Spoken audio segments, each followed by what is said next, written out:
सिद्धार्थ भगवान जाधव, इतिहास विभाग प्रमुख श्रीमती नानकीबाई वाधवानी कला महाविद्यालय यवतमाळ तथा सदस्य इतिहास अभ्यास मंडळ संत गाडगेबाबा अमरावती विद्यापीठ अमरावती. विद्यार्थी मित्रांनो, आजच्या या व्हिडिओमध्ये आपण पाहणार आहोत अल्लाउद्दीन खिलजी याचे चरित्र, त्याचबरोबर त्याने केलेले बाजार नियंत्रण धोरण, प्रशासकीय यंत्रणेत केलेले त्याने बदल, त्याचबरोबर जमीन महसूल सुधारणा, रेशनिंगची व्यवस्था व सैन्य व्यवस्थापन याची सविस्तर माहिती आपण आजच्या व्हिडिओमध्ये पाहणार आहोत. मित्रांनो, या साऱ्या धोरणाचा सकारात्मक आणि नकारात्मक काय परिणाम झाला याचे देखील आपण अवलोकन करणार आहोत. अल्लाउद्दीन खिलजी हे एक असे समीकरण होते की जे विरोधाभासाने भरलेले होते. तर चला मित्रांनो, आपण व्हिडिओला सुरुवात करतो आहोत. अल्लाउद्दीन खिलजीच्या सुधारणा इसवी सन 1296 ते 1316. अल्लाउद्दीन खिलजी हा दिल्ली सल्तनतच्या इतिहासातील सर्वात शक्तिशाली, महत्वाकांक्षी आणि तितकाच वादग्रस्त सुलतान म्हणून ओळखला जातो. खिलजी घराण्याच्या शासकाने केवळ साम्राज्य विस्तारच केला नाही, तर प्रशासकीय आणि आर्थिक क्षेत्रात अशा काही सुधारणा केल्या की ज्याने मध्ययुगीन भारताच्या इतिहासाचा चेहरा मोहरा बदलून टाकला. मित्रांनो, अशा पद्धतीचं खिलजी घराण्याचं महत्व सल्तनत कालखंडामध्ये आहे. मागच्या या व्हिडिओमध्ये आपण संपूर्ण माहिती सल्तनत कालखंड आपण हे समजून घेणं महत्वाचे की नेमकं हे खिलजी कोण होते. विद्यार्थी मित्रांनो, दिल्लीच्या तख्तावर गुलाम घराण्यानंतर म्हणजेच 1290 नंतर जे विराजमान झाले, ज्यांनी हे तख्त काबीज केलं, त्यांना खिलजी असे म्हणतात. प्रश्न असा निर्माण होतो की हे खिलजी नेमके कोण होते? भारतात खिलजी वंशाची स्थापना कोणी केली? मित्रांनो, आपल्याला माहिती आहे की खिलजी घराण्याच्या पूर्वी गुलाम घराणं होतं आणि या संदर्भात आपण डिटेल व्हिडिओ हा बनवलेला आहे. आपल्याला माहिती आहे की 1206 ते 1526 या दरम्यानच्या कालखंडात भारताच्या दिल्लीच्या तख्तावर गुलाम घराणं, खिलजी घराणं, तुघलक घराणं, सय्यद घराणं आणि लोधी घराण्याची सत्ता होती. या व्हिडिओमध्ये याची सविस्तर माहिती आपण दिलेली आहे. त्याचबरोबर रझिया सुलतानाच्या संदर्भात हा एक नवीन व्हिडिओ बनवलेला आहे.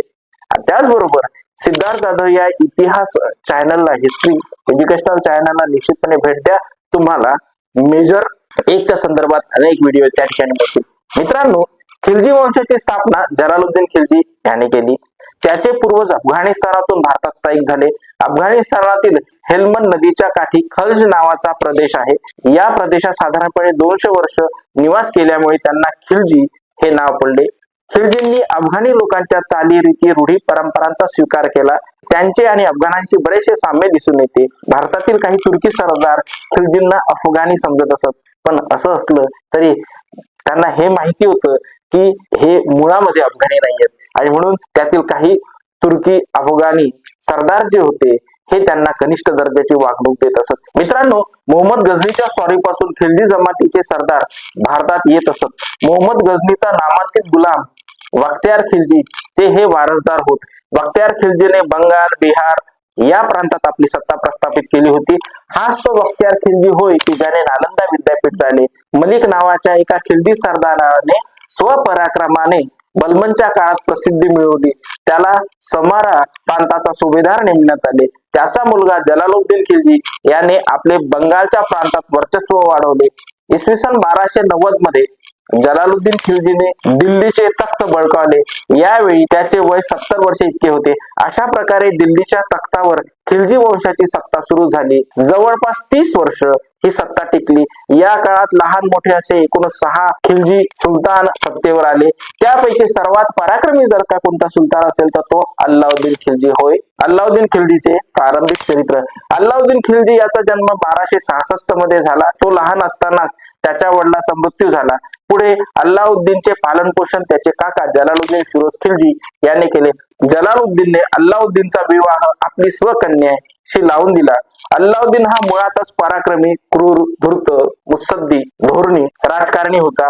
पुढे त्याला कडा व औंध प्रांताचे राज्यपाल म्हणून नियुक्त केले. अल्लाउद्दीनने माळव्यात पराक्रम गाजवल्यामुळे जलालुद्दीनने त्याला युद्धमंत्री म्हणजेच दिवाने आरिजा नियुक्त केले. कडा येथून अल्लाउद्दीन खिलजीने 1296 मध्ये दक्षिणेतील देवगिरी या यादवांच्या राजधानीवर राज्यावर आक्रमण केले. देवगिरीचा राजा रामचंद्र देव व त्याचा पुत्र शंकरदेव मोठ्या पराक्रमाने त्या काळात लढले, परंतु कसलेल्या मुत्सद्दी अशा अल्लाउद्दीन खिल्जी समोर त्यांचा टिकाव लागला नाही. दोन्ही सैन्यात घमासान युद्ध होऊन दोघांमध्ये तह घडून आला. त्यानुसार मोठ्या प्रमाणात सुवर्ण, चांदी, हिरे, मोती, पाचू अशा प्रकारची धनसंपदा अल्लाउद्दीन खिल्जीने प्राप्त केली. देवगिरीहून परत आल्यानंतर अल्लाउद्दीनने आपला काका जलालुद्दीन खिल्जी याचा माणिकपूर येथे कपटाने खून केला व स्वतःला सुलतान म्हणून घोषित केले. 22 ऑक्टोबर 1296 रोजी अल्लाउद्दीन खिल्जी याने दिल्ली येथे स्वतःला सुलतान म्हणून घोषित केले. शेवटी 1316 मध्ये अज्ञात कारणामुळे त्याचा मृत्यू घडून आला. काहींच्या मते तो आजारपणाने मरण पावला, तर काहींच्या मते मलिक काफूर जो त्याचा गुलाम होता, अत्यंत विश्वस्त होता. तुम्ही पद्मावत नावाचा सिनेमा नक्की पहा. याच्यामध्ये अल्लाउद्दीन खिल्जीच्या संदर्भात विविध पैलू आपल्याला दिसून येतात. मलिक काफूरने त्याला कपटाने मारले. मित्रांनो, अशा प्रकारे थोडक्यामध्ये अल्लाउद्दीन खिल्जीचे चरित्र आपणास दिसून येते. आता आपण पाहतो अल्लाउद्दीन खिल्जीने केलेल्या सुधारणा. त्यापैकी पहिली सुधारणा आपण पाहतो आहोत बाजार नियंत्रण धोरण. अल्लाउद्दीन खिल्जीची market control policy. Allauddin Khilji हा निरंकुश असा सत्ताधीश होता. अल्लाउद्दीन खिल्जीने इराणच्या शहाकडून, खलिफाकडून मान्यता देखील आपल्या सुलतान पदाला करून आणली होती. त्यामुळे त्याच्यासमोर भरपूर असा साम्राज्य विस्तार करण्याकरिता काळ होता आणि म्हणून त्याने जग जे ते व्हावे किंवा नवीन धर्माची स्थापना करावी अशा प्रकारचे स्वप्न त्याने पाहिले. पण त्याच्या मार्गदर्शकांनी त्याला सांगितले की एखाद्या नव्या धर्माची स्थापना करणं हे सर्वसामान्य व्यक्तीचं काम नाही, त्यापेक्षा तू साम्राज्य विस्तारावर विशेष लक्ष दे. त्यामुळे त्या साम्राज्य विस्ताराकरिता सगळ्यात महत्वाचं सैन्य आणि बाजार आणि वस्तूच्या किमती स्थिर असणं गरजेचं होत्या. आणि म्हणून त्या अनुषंगाने अल्लाउद्दीन खिल्जीने असे काही बदल केलेत की ज्याच्यामुळे त्याला सैन्य विस्तार तर मोठ्या प्रमाणात करता आला, साम्राज्य विस्तार तर मोठ्या प्रमाणात करता आला, पण हे करत असताना स्थानिक लोकांचा विरोध मात्र त्याला झालेला नाही. त्याने बाजारावर नियंत्रण ठेवलेलं आपल्याला दिसून येतं. याचा टप्प्याटप्प्याने आपण अभ्यास पाहू. बाजार नियंत्रण धोरण, market policy of Allauddin Khilji. अल्लाउद्दीन खिल्जीने सर्व जीवनावश्यक वस्तूच्या किमती स्वतः निश्चित केल्या होत्या. त्याने बाजाराचे 3 प्रमुख विभाग केले. बाजाराची त्याने स्थापना केली. दिल्लीमध्ये धान्यासाठी मंडी, कापड आणि इतर वस्तूसाठी सराय अदालत आणि गुलाम व जनावरांसाठी स्वतंत्र बाजारपेठा त्याने स्थापन केला. त्याचबरोबर मंडी म्हणजे धान्य बाजार येथे तांदूळ, बार्ली यासारखे कडधान्याचे दर त्याने निश्चित केलेले होते. त्याचबरोबर सराई ए अदल येथे कापड, साखर, सुकामेवा, तूप आणि तेल यासारख्या मौल्यवान वस्तूंची विक्री होत असे. त्याचबरोबर त्याच्या या धोरणांमुळे मध्यस्थी किंवा बिचोली जे होते हे हटलेले आपल्याला दिसून येतात. दलाल आणि मध्यस्थी यांना बाजारातून दूर त्याने केले. त्यामुळे थेट व्यापारी आणि ग्राहक यांचा फायदा झाला. त्याने वेगवेगळ्या प्रकारचे बाजारावर नियंत्रण ठेवण्यासाठी अधिकारी नेमले. शहना ए मंडी हा त्यासारखाच एक अधिकारी होता जो बाजारावर नियंत्रण ठेवत असे. त्याचबरोबर घोडे व गुलाम आणि जनावरे यांचा बाजार त्याने सुरू केला. सैन्यासाठी दर्जेदार घोडे उपलब्ध व्हावेत म्हणून मध्यस्थांना हटून घोड्यांचे दर त्याने निश्चित केले. बघा, ही गोष्ट तुम्हाला दिसते त्या काळामध्ये कोणकोणत्या वस्तू विकल्या जायच्या आणि त्या वस्तूंचे कोणकोणते रेट होते, कोणकोणते दर होते. त्याचबरोबर त्याने वस्तूंचे दर, घोड्यांचे दर निश्चित केले. आपण अशा पद्धतीने आपल्या लक्षात येतोय अल्लाउद्दीन खिल्जीने चेंजेस केले आपल्याला दिसून येतात. अल्लाउद्दीन खिल्जीच्या या धोरणाचा सामाजिक काय परिणाम झाला? अल्लाउद्दीन खिल्जीच्या किमती नियंत्रण धोरणाने सामान्य जनतेला आणि सैनिकांना स्वस्त दराने वस्तू मिळाल्या, त्यामुळे सामाजिक स्थिरता वाढली. मात्र व्यापाऱ्यांवर कठोर निर्बंध आणि दंडामुळे त्यांच्यामध्ये असंतोष निर्माण झाला आणि काळ्या बाजाराला प्रोत्साहन मिळाले. शेतकऱ्यांवर अतिरिक्त कराचा बोजा पडला. असे असले तरी एकूणच जीवनमानात काही प्रमाणात सुधारणा घडून आली. तर याचे सकारात्मक बदल काय झाले? आवश्यक वस्तूच्या किमती स्थिर राहिल्यामुळे महागाई थांबली. सामान्य लोकांना परवडणाऱ्या दराने अन्न, धान्य, कपडे मिळाले. नागरिकांचे त्यामुळे जीवनमान सुधारले. राज्याबद्दल सामान्य लोकांची निष्ठा वाढली. इतकेच नाही तर सैनिकांमध्ये देखील उत्साह निर्माण झाला. या सगळ्या धोरणाचा नकारात्मक परिणाम काय झाला? म्हणजे अल्लाउद्दीन खिल्जीच्या बाजार नियंत्रण नीतीचा नकारात्मक परिणाम काय झाला? तर व्यापाऱ्यांचे स्वातंत्र्य मर्यादित झाले. कठोर दंड आणि जासूस यामुळे त्यांच्यात असंतोष वाढला. आणि काळा बाजार त्याच्यामुळे मोठ्या प्रमाणात विस्तारला. शेतकऱ्यांवर जो काही अतिरिक्त 50% कर लावला त्याच्यामुळे त्यांची उपजीविका करणे कठीण झाले. फक्त दूध आणि मठ्ठा हे कमी दरात मिळत असे. मित्रांनो, फक्त दूध आणि मठ्ठा यासारख्या पदार्थाने माणूस जिवंत राहू शकत नाही, माणूस उपजीविका करू शकत नाही. म्हणून मोठ्या प्रमाणात लोकांचा असंतोष देखील निर्माण झालेला आहे. त्याचबरोबर नंबर 2 आपण पाहतो आहोत प्रशासकीय यंत्रणा आणि अधिकारी. बाजार नियंत्रण कडकपणे राबवण्यासाठी त्याने अधिकाऱ्यांच्या नियुक्त्या केल्या होत्या. शहनाई म्हणजे प्रत्येक बाजारपेठेवर देखरेख ठेवणारा अधिकारी, बरीद आणि मुनिहान बाजारातील गुप्त माहिती सुलतानापर्यंत पोहोचवणारा गुप्तहेर. त्याचबरोबर वजन मापे, वस्तू ज्यावेळेस बाजारातून खरेदी केल्या जात असे त्यावेळेस त्यातला जो काही काळा बाजार आहे हा थांबण्याकरिता त्याने वजनमापांवर विशेष लक्ष दिलं. जर एखादा व्यक्ती, एखादा व्यापारी कमी वजनाच्या वस्तू जर ग्राहकांना देत असेल तर अल्लाउद्दीन खिलजी भर चौकामध्ये जितकं त्याने ती वस्तू कमी दिलेली तितक्या त्याच्या शरीराचा मांसाचा भाग तो कापून घेत असे. अत्यंत क्रूर आणि कठोर शिक्षा व्यापाऱ्याला दिली जात असे. त्यामुळे बाजारात फसवणूक पूर्णपणे थांबली असे आपल्याला दिसून येते. त्याचबरोबर साठीबाजी जी केल्या जायची त्याच्यावर त्याने बंदी आणली. शेतकऱ्यांना किंवा व्यापाऱ्यांना धान्य साठवून ठेवण्याची परवानगी नव्हती. अतिरिक्त धान्य सरकारी गोदामामध्ये जमा करावे अशा प्रकारचे निर्देश त्याने त्या ठिकाणी दिले होते. 3 नंबर पाहत आहोत जमीन महसूल सुधारणा. यामध्ये अल्लाउद्दीन खिलजीने महसुलात वाढ केली. त्याने जमीन महसुलाच्या उत्पन्नाच्या 50% पर्यंत म्हणजे त्याने शेतसारा जो आहे, जमीन महसूल जो आहे तो 50% पर्यंत वाढवला. त्याचबरोबर त्याने शास्त्रशुद्ध पद्धतीने, शास्त्रोक्त पद्धतीने जमिनीची मोजणी केली. त्याला बिस्वा, त्याच्या काळामध्ये त्याने बिस्वा हे एकक वापरून कर आकारणीची नवी प्रणाली त्यानं अस्तित्वात आणली. हा पहिला सुलतान आहे की ज्याने भारतातील जमीन मोजण्याचे काम केलं असं आपल्या लक्षात येतं. त्यानंतर आहे थेट कर वसुली.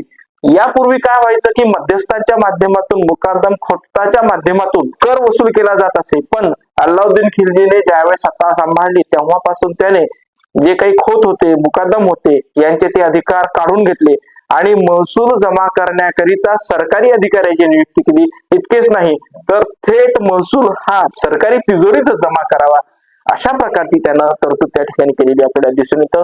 त्यानंतर आहे रेशनिंग व्यवस्था. बघा हे फार महत्वाचं आहे. बघा आज देखील आपण पाहतो की सरकारी स्वस्त धान्य दुकान आहे. भारतामध्ये 90 कोटी लोकांना अशा प्रकारचं स्वस्त धान्य दुकानाच्या माध्यमातून अन्नधान्य पुरवलं जातं आणि म्हणून अल्लाउद्दीन खिलजीने त्या कालखंडामध्ये रेशनिंगची व्यवस्था केलेली दिसून येते. Rationing system of Allauddin Khilji's period.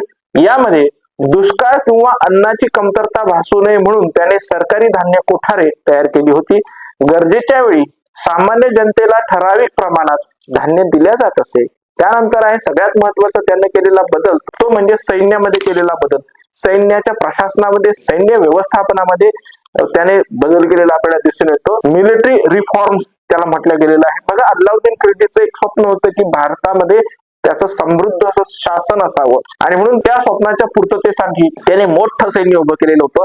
Mongol आक्रमकांना तोंड देण्यासाठी आणि साम्राज्य विस्तार करण्यासाठी त्याने मोठे सैन्य उभे केले. त्याचबरोबर त्या सैनिकांना त्याने कमी वेतन दिले आणि वस्तूच्या किमतीवर नियंत्रण असल्यामुळे सैनिकांना कमी वेतन देऊन देखील ते असंतुष्ट नव्हते. त्या कमी वेतनामध्ये त्यांचा गुजारा हा होत होता असं आपल्या लक्षात येते.